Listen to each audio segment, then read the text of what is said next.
All right. The Duffer Brothers, everybody. Well, hello. Thank you very much, everyone, for running up that hill to get to SCAD Show. Yes, dad jokes will be happening tonight. I am Variety TV editor Michael Schneider, and let's bring out the Duffer Brothers one more time. Talk a little bit more. Maybe we can get some secrets out of them for season 5. I feel like probably not, but we'll see. Maybe they'll give us a morsel or two. So, guys, thanks a lot. Congratulations. When we were choosing who we're going to honor this year with the Showrunner Award, I mean, there's no show that really has impacted our lives, impacted pop culture, impacted Netflix more than Stranger Things over the past near decade. So, again, thank you for coming out. And at the risk of taking away from editing season 5, which I know you're hard at work at right now. So, how's it going? How far are we? Where are we going? We're focused on visual effects sequences right now. We started back in January, but it's going well. So we're actually ahead of schedule, which is rare for us. So that's great. There's a scoop. I'll take a scoop where I can get it ahead of schedule. That's a good sign. So, how you feeling so far as you're looking through? What was the number? It's like 650 hours of footage. Yeah, that's on main unit. Yeah, so I don't know what the full final count is, but we shot a lot of. It was a full year of filming, so it was quite a lot of footage. Yeah. But yeah, I mean, we have like amazing. We have an amazing team. A lot of whom we've been working with. Some of them since season 1. A lot of them since season 2. The same main editor. They're incredible. Everybody's synced up. It's the same sound team. So we're pretty excited about it. We haven't seen all the episodes put together. We've seen a bunch of them, but we're just honing in on, like Ross said, the visual effects stuff. Yeah, I think last week at the Netflix event, you guys mentioned that it's 8 blockbuster films. Right. So well, that sounded like a good sound bite. I don't know if it's like I mean, some of them are I mean, we do tend to write quite long episodes. But you have a lot of footage to put in there, so it sounds pretty epic. Is sort of what you're promising. No pressure, again. Yeah, the challenge of the show, that's the thing is like Ross and I do love blockbuster films. We love big special effects sequences, but at the end of the day, obviously it's about the character work. And then what I do love about television, even though we're film guys growing up, is I like that, especially, we're able to do these huge, cinematic special effects extravaganza sequences, but then we also have a lot of time to spend with the characters. So when they get into the situations that involve the special effects, you deeply care about what's going to happen to them. So you don't tune out. I mean, so often you find yourself tuning out, or I do, in some of these sequences because you're just head over head. But hopefully, the goal is you're so invested in the story. And that's what I found good TV does really well. Yeah, characters especially. Yeah. And these are characters that now we've watched grow up. Right. And that must blow your mind as much as it blows their minds that they grew up on set and they're adults now. They are. Yes, they're. Yeah, no. Well, you kind of forget about it until you like look back at season 1, or you're gonna put in a flashback. You're like, oh my god, yeah, they're tiny little guys. But yeah, I mean, they're it's like family now. It's like we've grown up with them. So it's been that aspect of the show has been really special, and it's been and I don't know if it's just because there's a bunch of them, but that they've all turned out so well as human beings. Because you always hear, the fear is we're going to screw up a child by making them famous or something like that. And that just I'm just so proud of how they've turned out as people. And like Caleb, like he's a great guy. Yeah, and it seems like it's a very special bunch too, that they really just bonded over the years, and just seeing the shots from the set, B-roll from the set, it's really just a loving environment. Yeah, and everyone stayed in Atlanta, and they would hang out, and they just, I think being able to go through this experience together since they were little helped keep everyone grounded. And I think, like Matt said, they've all turned like into they were just amazing young adults. They were gallivanting in Europe doing I don't know what, but I don't know what they were doing, having fun. Yeah, as kids do. Yeah. So you gave a little bit of sort of your backstory to this crowd. I'm sure they would love to hear a little bit more about just the two of you as brothers and what that give and take is like on set. What sort of, how often do you have arguments on set? Is there one of you who loves Eggo waffles and one who just hates them? One of you loves Kate Bush. What is sort of the dynamic between the two of you? I think we agreed on the Eggos and Kate Bush, but we obviously do disagree on occasion, but we try to make sure those disagreements usually happen prior to set, behind closed doors, and so generally by the time we arrive on a specific day, we've talked through what we want to get out of any given scene, and we're on the same page. I mean, yeah. I mean, the reality is, even though we have a very generous schedule for television, it's like you gotta, you're moving faster and you want to move. So it's kind of got this go mentality once you hit the ground running. So yeah, we try to see it all in our heads and get on the same page before we get there. But I will say, for the most part, we agree 99% of the time. Well, as you start to wrap things up, I mean, are you getting to that stage where you're sort of starting to get nostalgic, look back at just this phenomenon? Do you ever look at each other and say, what just happened? These 9 years, what just happened? What's sort of the process that you now go through when you think about this experience as you're about to finish it? I mean, for both of us, I think it hit mostly that last week of filming, and specifically the last day of filming when we started to wrap, our main cast. I think that's when we all started reflecting, us and cast, because I think prior to that, everyone is just so invested in the work, and it's so much work, and it was so daunting because it was a full year of filming that you're really in it moment to moment. But that last week, and particularly for us that last day, you start to reflect on everything and the journeys that we've all been on, and it hit us all pretty hard, I think. So, but again, now we're back in it on editing, and it'll hit us again when the show is finally released. Yeah, I heard a couple of ahs in there. I know it's too soon to talk about when the show might come out. Is there any thoughts on how, last time it was dropped in a couple of different buckets? Will we maybe see that again? Will it be sort of one binge? I mean, we will see. We will see. I will say it is coming this year, which is we're definitely on target for that. So that's good. That's still a long wait. I don't know why people are applauding. It's still you made it in 3 years. But yeah, thank you. I heard a man on stage just say that you're ahead of schedule editing. So who knows? Maybe. Yeah, you never know. There are so many visual effects shots. It's insane though. So it's going to take a while. Well, one thing that you guys have also mentioned is that this isn't the end of Stranger Things. This is a franchise that already is doing huge in the West End, and the theatrical show is about to come to Broadway in March, so maybe some of you will go up to New York in March. But talk about that and sort of your excitement on the future of Stranger Things and how it will live on. Well, I think for us, The First Shadow was sort of our first attempt at moving. This is the Broadway play. Yeah, Broadway play. It's called Stranger Things: The First Shadow, and I think it was sort of a proof of concept for us initially, because again, this was not something necessarily generated by Matt and I. It's Stephen Dalger who came to us with this idea to make a play, and Stephen is a genius, and he had such a passion for it.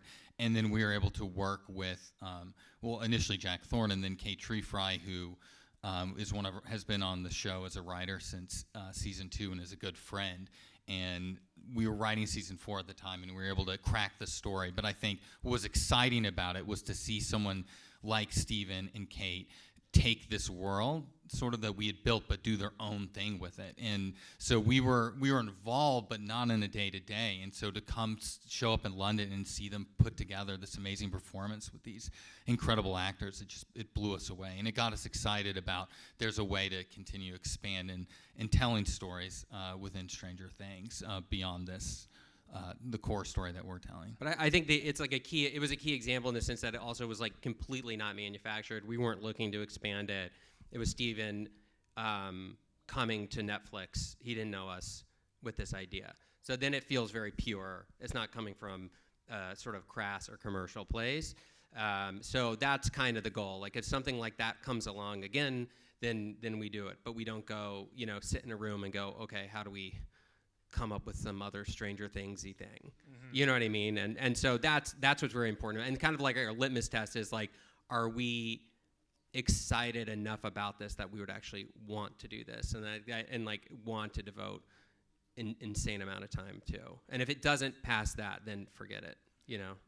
Do you see a future in maybe additional series, a film, games? I mean, who knows? These are good questions. I don't know. We're taking it one step at a time, I guess. What would you say, Ross? Yeah, I think we have ideas, and so, but again, we're going to start to sort of solidify that in the coming year, really, while we're editing. Now that we have some downtime, we were just so underwater with the filming of it all, and like Matt's saying, we don't want to rush anything. We don't want to just do something just to do it or for commercial reasons. We want it to have a real reason to exist and something that we're all excited about. And I think it's okay, but it's like this story, these character stories, that's done. So that whole story has come to an end. Has come to an end. There's not like a Steve Dustin spinoff or something like that. Well, I was gonna say, I know. I sorry. hope I assume they live, and I don't know, but that the goal is it. That was very subtle. Yeah. But the hope is it's like we finish telling this story, and then you leave it, and then you tell new stories, and hopefully there are new characters that people can fall in love with. Yeah, I know Netflix is big on games. Is that maybe something that you're looking at too? Is there a possibility of a big push into gaming with Stranger Things? I love games. That sounds like a good idea. Let's. I'm open to that if they want to do that for sure. There is a board game. Ross and I love board games. That no one's excited about the board game. You get to go. Come on, go board games. I promise you, it's fun. Yeah. And I got them to make a pinball machine, so we can make things happen. That is cool. The pinball machine, and I made it contractual. Yeah, that they Netflix have was to give us so a excited when we said let's make a board game. They were so. They have made so much money off the board game and pinball machine, you wouldn't believe it. Well, this is why they don't come to us for ideas. But the merch has been pretty incredible. When you go to Target, you see a lot of Stranger Things things. Right. Do you guys even sort of go in and like, oh wow, I forgot that we said yes to that one. That's. I don't know. I don't really know what's going on with the styles these days. So sometimes they'll show us stuff. I'm like, they're like, this is hip, this is new, and I said, okay. So no, we're not involved. There's certain things like I'd figured they'd probably do the Hellfire Club thing. Or whatever.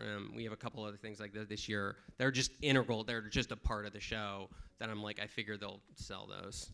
But other than that, we let people who know what they're doing in that area do it. Yeah. I don't get involved in that too much. Well, and that's how the show will live on as well. I like the Funkos toys, though. Oh, I'm excited. Got one over I was there. excited about the Funkos. Yeah, no, we like the toys. Those are very cool. Well, as we look toward the end of Stranger Things for the Duffer Brothers, obviously you've got a number of projects that are in the works at Netflix, so your relationship with them continues. You want to talk a little bit about a couple of things that people should be looking forward to? Some of the shows that you've talked about? Yeah, again, and this is sort of what we were talking about earlier, which is that there's one reason we wanted to start a company is to help people, because Sean Levy really lifted us up, and by supporting us and believing in us, he got Netflix to believe in us. And I think we want to be able to sort of return the favor and go, are there younger showrunners that haven't done this before? Can we give them a chance to tell stories? And so we're always on the lookout for that. So we've got one called The Burrows, that is, I think Matt said on Netflix. It's definitely within the DNA. It has a lot of DNA of Stranger Things, except it's set in a retirement community, and the cast is just incredible. It's like Alfred Molina and Alfred Woodard and Bill Pullman, and it's just a and that came about I just saw, I don't think enough people watch the Dark Crystal show on Netflix. Oh, you did? Oh, thank God. It was it's because it's 10 hours of puppets. That's why no one does it.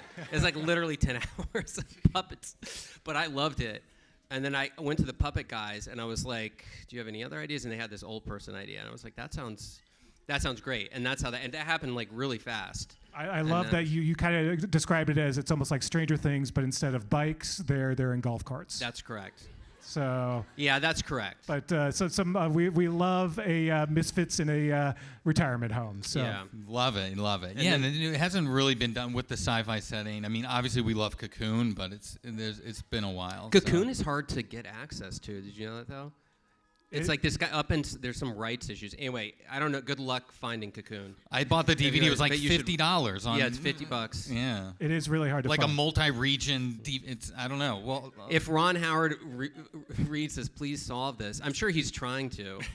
It's very frustrating how difficult it is to get One of you Cocoon. in this room tonight will crack the code and we will find Cocoon on streaming. Yeah, anyway, if you haven't seen Cocoon, it's great. But it's supernatural with old people. And the other show is about the lead up to a wedding. Yeah. The lead up to a wedding. And that's very vague sounding, but it's called Something Very Bad Is Going to Happen. Yes, and it's just tonal, like we read this writer, we had read one of her scripts before we had met her, and then she gave this script to Hillary Levitt, who runs our company, and she immediately shared it with us, and she was 28 at the time, but you could just immediately tell that this person is special. They have a voice that's really special, and they just have a vision, and we just wanted to help get that realized. I mean, it's a funny, dark, scary show. It's shooting right now in Toronto with Camilla Morone and Adam DeMarco, and the dailies are incredible. We're really excited about it.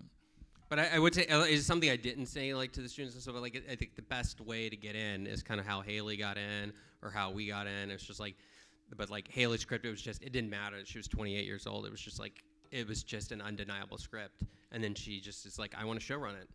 And we're like, okay. And then people will believe in you, and they believed in Haley. And then now did she just turn 30 or is she still 29? She's very young. Yeah. But she's very, very confident. So the best thing, and we didn't want to write, but we ended up writing because no one was going to let us direct otherwise. So I always think, learn how to write, and then write something good, and then don't let anyone do it unless they let you stay involved. Yeah. No, that's good advice. Yeah. And honestly, part of it is also you had a vision. It's you had an idea and you were passionate about it, and it was personal. You told a story that really was from the heart. They still weren't excited about our involvement in it, though. Like, to be honest with you, you know what I mean? Like they were like, "This is awesome. Can we have it?" And then so you have to say no, which is scary because you don't like at that time we didn't have any money really. We were really low. Like the gas tank was almost empty.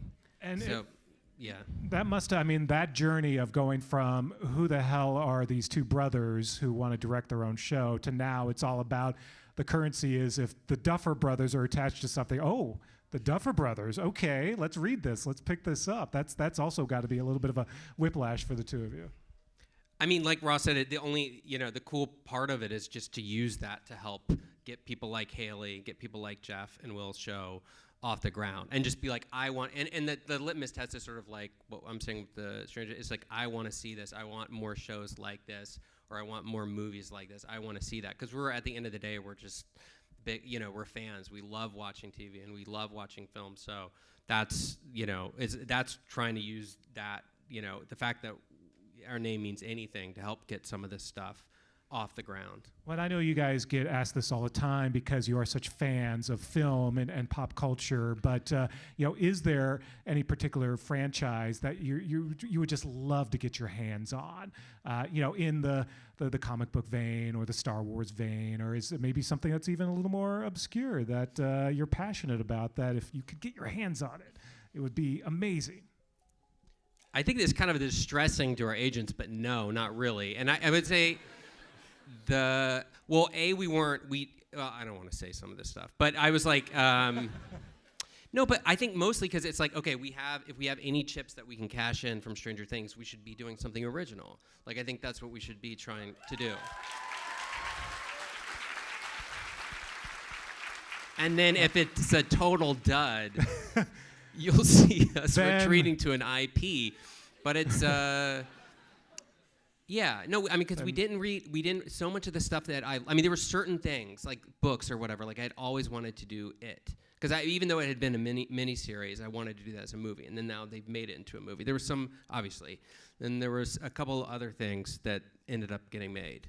But, you know, I don't know. There's not that much. But I think that taught us something. Well, first of all, Andy Muschietti did a great job with it, but also excited us to be like, well, we're inspired by that, and we're inspired by Stephen King, but, you know, can we take these loves, and then take, like, in this case, our childhood and our friends and do something completely unique and original? And I think that that ended up, even though that wasn't the original goal or the plan, ended up being so exciting to us that we kind of want to follow that blueprint. I mean, it's not like you're still playing in these sandboxes. So you're still playing with tropes and genre, but you're not,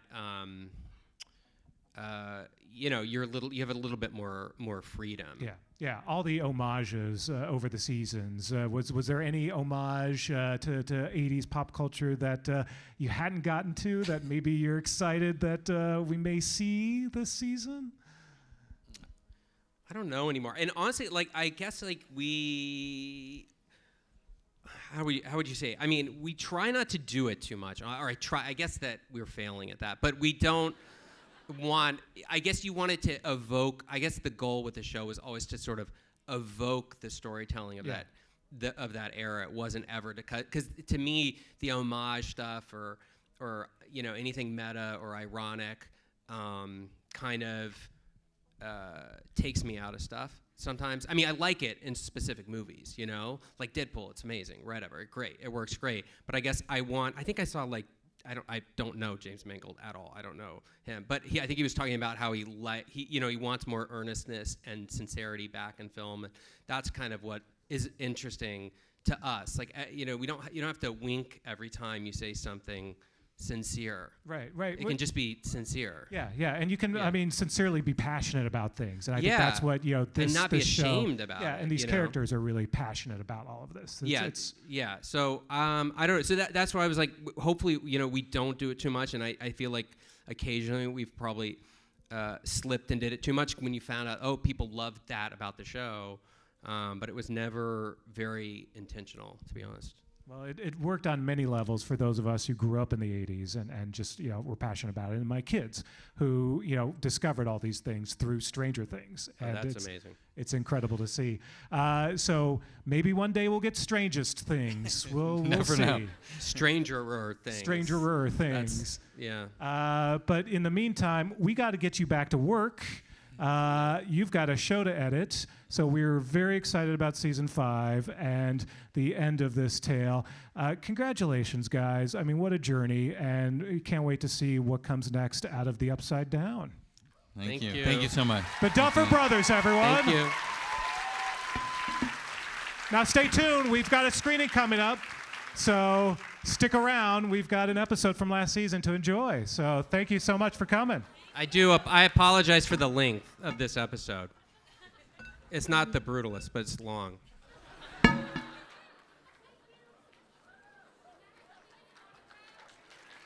Yeah, sure.